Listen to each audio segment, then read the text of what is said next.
So আজ হলো হলদি। So প্রথমে দেখো মিকি তো এসে আমার শাড়িটাকে চিবিয়েই ফেললো, তো আমি ওকে বকেছিলাম, তো পরে একটু আদর করে দিলাম। সো প্রথমে তো আমাদের আইব্রো ভাত হবে, তারপর বিকেলে হবে হলদি। তো তোমাদেরকে দেখিয়ে দিই হলদির ডেকোরেশনটা। তো আমি একটা হলুদ শাড়ি আর পার্পল কালারের ব্লাউজ পরেছিলাম। এই ব্লাউজটা কিন্তু আমি অনলাইনে নিয়েছি।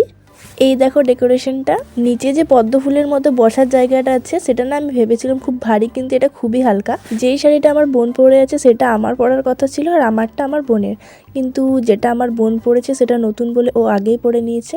এর মধ্যে তো তত্ত্বও চলে এসেছে দেখো। তারপর তো দিদিও রেডি হয়ে গেছে, এবার খাবে আইবুড়ো ভাত।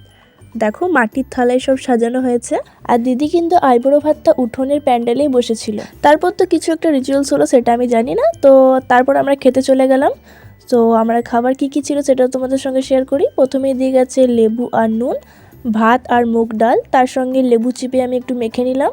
আর এইদিকে দিয়েছে মিক্স ভেজ, যেটা খেতে দুর্দান্ত ছিল। তারপর তো মাছ দিয়ে গেছিলো, আমি ভিডিওটা অন করতেই ভুলে গেছিলাম। আমি তো অর্ধেক খেয়েও নিয়েছিলাম। তারপর দিয়ে গেছে পায়েস, যেটা আমার খুবই ভালো লেগেছিল। তারপর পাঁপড় আর চাটনি। তো এটা ছিল আইবুড়ো ভাতের খাওয়া দাওয়া। খেয়ে দিয়ে চলে এসেছি আমরা এই রিচুয়ালসটা দেখতে, যেটা আমাদের কোনো কাজই নেই, সেজন্য আমি চলে এলাম একটু ভিডিও শ্যুট করতে। আমার বোনের করে দিলাম, তারপর আমিও করেছি। আর এই চশমাটার মধ্যে কিন্তু আমি টিম ব্রাইড লিখেছিলাম। সকালে শ্যুট করার পর ওটা কিন্তু মুছে দিয়েছি। আর এটা হলো বরের গায়ে ছোঁয়া হলুদ। আমরা কিন্তু সকাল থেকে ওই সাজেই ছিলাম সন্ধে অবধি, আর একটু নেচেছিলাম। তো আমরা খুবই ক্লান্ত হয়ে গেছিলাম। সো ভিডিওটা আজকে এখানেই শেষ করছি, বাই।